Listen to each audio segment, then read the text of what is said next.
Okay, let's jump right in. Think about this challenge. How do you actually send money online, like directly to someone, with no bank or PayPal sitting in the middle? A truly trust-free digital cash system. Well, today we're taking a deep dive into the document that started it all. Satoshi Nakamoto's original white paper, Bitcoin, a peer-to-peer electronic cash system. Yeah, and our mission really is to unpack the core problem Bitcoin was designed to solve. Yeah. That's the classic double spending problem with digital money.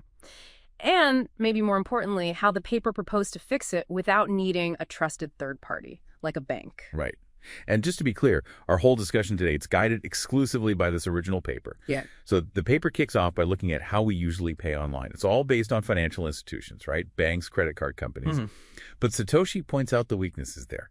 You can't have truly non-reversible transactions, for one. Which is a big deal. Yeah, and the cost of mediating disputes drives up transaction costs, making small payments kind of impractical. And it forces merchants to be wary of customers, needing more info than they otherwise might. There's this base level of accepted fraud baked in. Exactly. Physical cash doesn't have these issues, but online, it was a different story. And the paper really zeroes in on double spending as the central technical hurdle. How do you stop someone spending the same digital coin twice? Usually you'd have a central mint or a bank keeping the ledger, but, well, that introduces its own problems. A single point of failure, a single point of control. Precisely. The white paper sees that reliance on a central entity as a fundamental weakness for a truly peer-to-peer system. So Bitcoin's proposal was pretty radical then. An electronic payment system based entirely on cryptographic proof instead of trust, allowing direct peer-to-peer transactions. Just me sending money to you, basically. Exactly. It defines an electronic coin simply as a chain of digital signatures. So each owner signs over the coin to the next person by digitally signing a hash of the previous transaction and the next owner's public key. Okay, signatures make sense. But how do you prevent double spending without that central checker? Well, the key insight is you need to know all the transactions. You need a public history. And the system has to agree that the first transaction recorded is the valid one. This means transactions have to be announced publicly, and crucially, there needs to be a way for everyone, all the participants, to agree on a single, consistent order of events, a single history. Right. Okay. And that leads us to the timestamp server and proof of work, doesn't it? That's the mechanism for creating that shared history. That's the core of it. The idea is a timestamp server takes a hash of a block of recent transactions and widely broadcasts it. This hash includes the hash of the previous block, forming a chain. Like linking blocks together, proving sequence. Exactly. And to secure this distributed timestamping, it uses proof of work. Think of it like finding a specific number, a nonce. When you hash the block's data plus this nonce, the resulting hash has to start with a certain number of 0 bits. Finding that nonce takes a lot of trial and error, a lot of CPU power. But checking it is easy. Super easy. Anyone can run the hash calculation once with the proposed nonce and see if it meets the criteria.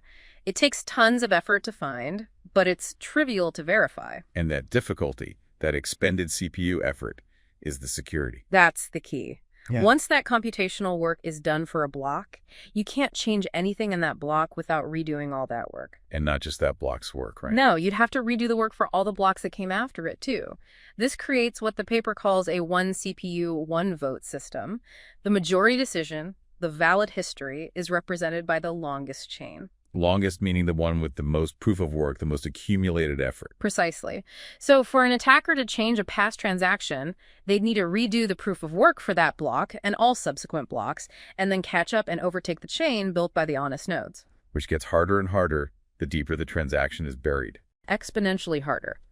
The paper shows the probability drops off very quickly as more blocks are added. And there's also a difficulty adjustment to keep block generation time consistent, even as hardware gets faster or more nodes join or leave. So the network process is pretty straightforward then.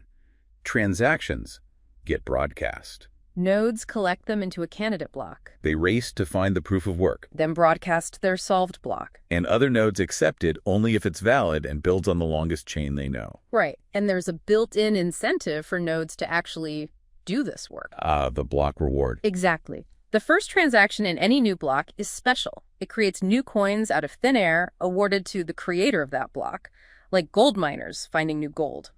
Eventually, this reward might phase out and be replaced entirely by transaction fees, which are also collected by the block creator. So it's actually more profitable to play by the rules and secure the network than to try and attack it. That's the economic genius of it. Honesty is literally incentivized. The paper also quickly covers some practical points like disk space and privacy. Yeah, for disk space, it mentions that once coins are spent, the full transaction history isn't strictly needed for verification.